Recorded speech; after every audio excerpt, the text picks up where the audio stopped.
واو عادي maahan maasha allah waa alaab jirka ku cadaynayso kuuna qurxinayso hadii aad maalin walba marsatid waa hubaal inaad sida aroosadii ah iftiinkaaga dhalaalkaaga la iska weydiinayo kaliya waxa ka sheekay kara qofkii isticmaalay ama qofkii marsaday soo dhawaada asxaabteeda alaabtan ayaa maanta idin wadaa aan inaba caadi ahayn oo jirka dhan ku cadaynayso qurux dhalaal iyo iftiin ku siinaysa asxaabay ka faa'iideysta ayaa idin leh بسم الله السلام عليكم ورحمة الله تعالى وبركاته سود وهذا أصحابتي الغالية waxaan idin wada alaabtan jirka lagu dhaqanayo oo jirka ku nadiifinayso inta waxaan ku haystaa waa qasil ama qusaha dhowr nooc ayuu u kala baxaa midka heli kartid iska isticmaalaysa qusaha caadi ma aan asxaabe marka kaligiis isticmaashid waxa laga yaabaa inuu wax saas faa'iido saas uu ku siinin balse marka waxyaabo kale ku darsatid mid walbana faa'iidadiisa ayuu leeyahay jirka ayuu qurux kaaga dhigaya asxaabe inaba caadi ma ahan ku dhahay alaabtan aan isku dardarayo waxay ka kooban tahay 8 shay ama 8 waxyaabo oo mid walbo faa'iidadiisa leh marka ka faa'iideyso hadii aad maasha Allah rabtid inaad gabar qurux badan noqotid inaad aroosad maalin walba iska dhigto hadii aad jeceshahay alaabtan hamoogaan ayaan ku dhihi lahaa oo maalin walba isticmaal jirkaaga quruxdiisa iyo dhalaalkiisa waa la iska weydiinahan ku dhaxaajiga uu kugu wareera maxaa soo marsatay maxaa maasha Allah maxaa isticmaashay ka dhacaysa asxaabe waxa ku soo darsaday qusihii qaadada yarta oo shumburo ah iyo qaadadaas yarta ay isticmaalaya waxa oo bariis aan soo shiida bariiska si fiican ayaa soo shiida asxaabe hadii uu maash oo wax yar uu kuskuus leeyahay yuusan ahaan kuskuus badan wax yar oo iska maash Allah si fiican iskaga shiid inta hadda waxa igu jiro qusihii bariiska iyo shumburada intaas kuma koobi doono maasha Allah waxyaabo badan ayaa ku dari doonaa fadlan dhameyso video ilaa dhamaadkiisa alaabtan waxa raba aroosyada gabdhaha aroosyada galaayo iyo maasha Allah gabdhaha oo umulaha ay hal mar hadii marsadaan jirkooda in la dhawaaw maxaa marsatay waxa ku soo daray alaabtan ku soo daray waa boorashka waan soo shiiday si fiican ayaa u soo shiiday kadibna waxa isticmaalay qaadada yar waxa ku soo daray huruud maasha Allah huruudana aad ay u fiican tahay wasaqda jijibisa wasaqda ka reeysa jirkaaga dhan gibilki saarnaa ayaa alaabtan ka qaadaysa sida ognahay gabdhaha umulaha ama hooyooyinka uurka leh laba gibil wax la dhahay ayaa korkooda koro sida maxay caloosho kale qoorta iyo waxyaabo noocaas camal alaabtan waxaan ku dhahay gibilkaas dhan ayay ka nadiifinaysaa sidoo kale hadaa aroosad tahay maxaa ku diiday maalin walba inaad dhalo iska dhigtid oo gabar qurux badan ay iska dhigtid maadaama aroosad tahay oo xaajiga isku cusub tihiin adiga laga rabaa Soomaha jirkaagina dhalaal qurux badan ay ka dhigtay gabaray hadda waxa ku soo daraya 2 xabo oo lindaan aan soo mirtay halkaas igu jirto leenta bis ayaan ku qasi doonaa wax kale oo biyo kuma dari doono waxaan sameeynaa marka kiskis ayaa ugu daraya inuu biyo zaid noqdo ma fiicno jirka marka marsatid inay wax alaabta waxa la rabaa maasha Allah ku masaaji kartid hadii biyo zaid ka noqoto jirka ay ka kala daadaadanaysa asxaabe marka waxaan sameynaynaa liinteen ayaa kiskis yar ugu soo qasaya ilaa aan isdhaho xoogaa uu ku jilcay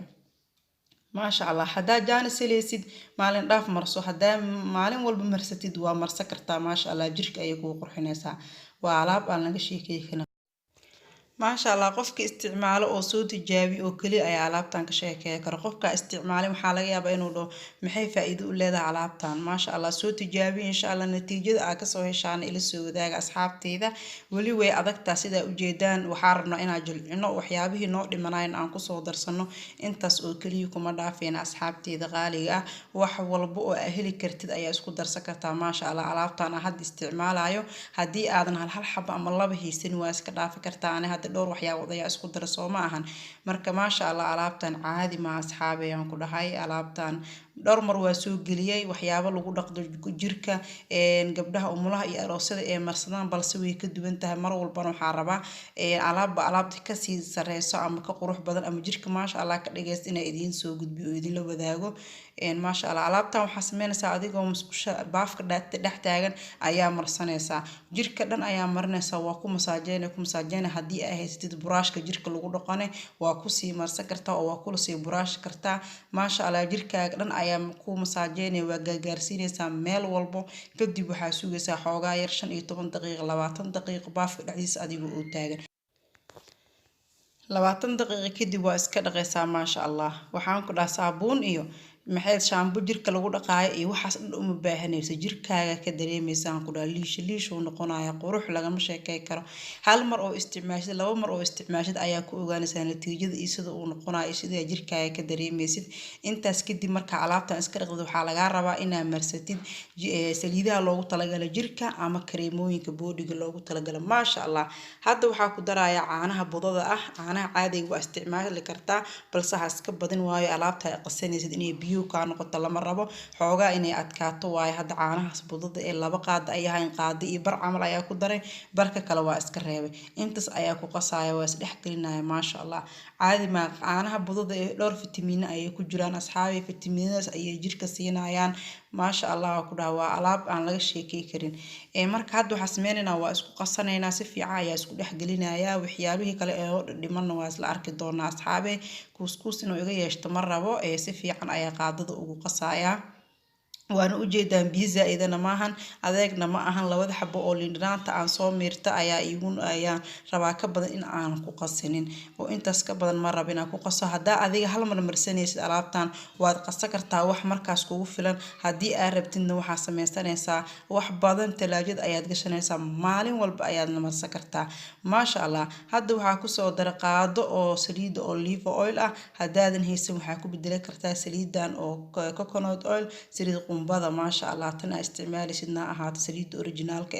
intaas ayaa isku qasanaysaa caadi maaha asxaabteeda qaaliga ah si fiican intaas iskugu qas saliidda waxay kaa caawinaysaa markaa iska dhaqdo alaabtan jirkaaga inuu qalqaleel noqonin jirkaaga inuu jir jiraace qurux badan uu kugu soo baxo ayay saliidda kaa caawinaysaa saliid la-aan haddaa marsatid jirkiga qalqaleelkaa noqonaya asxaabteeda qaaliga ah marka mar walba oo wax marsanaysa saliidda ku darso si markaa iska dhaqdid ee nadiif kugu soo baxaan jirkaaga hadda waxaa sameynaynaa intaas ayaa si fiican iskugu qaseynaa asxaabteyda waa ujeedaan maasha allah jirki marayaa la dhahaa alaabtaan aan ku dhahay dhowr daqiiqo kadibna waa iska dhaqaysaa adaaba dareemi doono markaa iska dhaqdad siduu jirkaaga kuu noqdo ama uu kuugu soo baxo hadda marka maxaa sameynaynaa intaas waa isku dhex qasana soomaha waa isla aragnay maasha allah hadda waxaa kusoo darayaa hadda waxaa kusoo daray cusburka waa kana nuucaana ani haystaa ada nuuca haysatid ku darso annaga cusburka iyo waxyaabaha ay helayno carabaha ayaa laga keenaa marka adi midkaa heli kartid ayaa isticmaali kartaa mid gaduudan ayaa jiro maasha allah mid nuuc kale ayaa jiro dhowr nuucay u kala baxaan marka midkaa cusburka heli kartid ayaa isticmaali kartaa asxaabteyda sida cilaanka u kala duwan yahay ayay wax walba u kala duwan yihiin soo maahan marka annaga midkaa helayno ayaa isticmaalna asxaabteyda hadda waa kana waa isku qaseynaa si fiican isku dhex gelinaynaa maasha allah sidaas quruxda badan ayuu noogu socdaa soomaa dhowr shay ayaa isku daray mid walbana faa'iidadiisa ayuu leeyahay jirka ayuu weytan siinayaa mid jirka fitamiin siinaya mid maasha allah midka kale wuu ka dareenya asxaabteyda marka waxaa waa alaabtan dad badan ayaa ka faa'iidayo qofka yar qof weyn qof kasta ayaa marsan kara maasha allah jirka dhan aa lagu dhaqan karaa haddaad aroos galaysid haddaa aroos ka bax tahay waqti walba ayaa marsan kartaa maasha allah xitaa adigoo marwe aheenin ayaa alaabtaa marsan kartaa waayo gabadha yarba jirkeeda inay qurxiso ama nadiif ka dhigto wax u diidaya ma lahan marka alaabtan jirka ayaa lagu nadiifiyaa qof aanan isticmaali karinna ma lahan maasha allah sidaas ayay noogu soo baxda ujeedaan quruxda badan hadduu kaa adkaado waxaa ku darsanaysaa liinta aa soo miirato wax biyaha u dhaweynin alaabtan haddii aa helaysid waxaa kusii darsan kartaa timir aa biyo lasoo dhigtay habeenkii oo kale ayaa lasoo dhigaysaa timirta markii ay kuu jilacdana waad ku daraysaa haddii aadan haysanin malabka ayaa ku darsan kartaa maasha allah waxaa heli kartid ayaa ku darsan kartaa waa alaab caadi heenin hadda aniga malab iyo timir labadaba kuma darin inta shay aa idin tusiye iyo liintaas ayaa isku qasanaya saliiddu sidoo kaleeto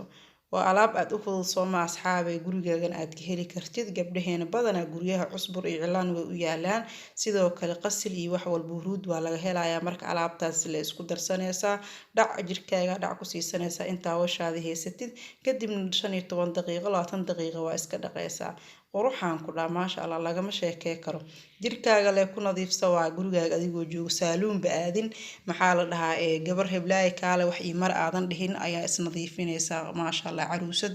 aroosad aan caadihin ayaa iska dhigi kartaa maasha allah asxaabey waa kana sidaan quruxda badan ayuu noogu soo baxay sidaad jaanis u heshid ayaa alaabtan u marsan kartaa maasha allah waa ku mahadsantihiin sida quruxda badan leh sida wanaagsan aa janalkeyga ugu xiran tihiin mar walba anigana waxaan idiin soo geli doonaa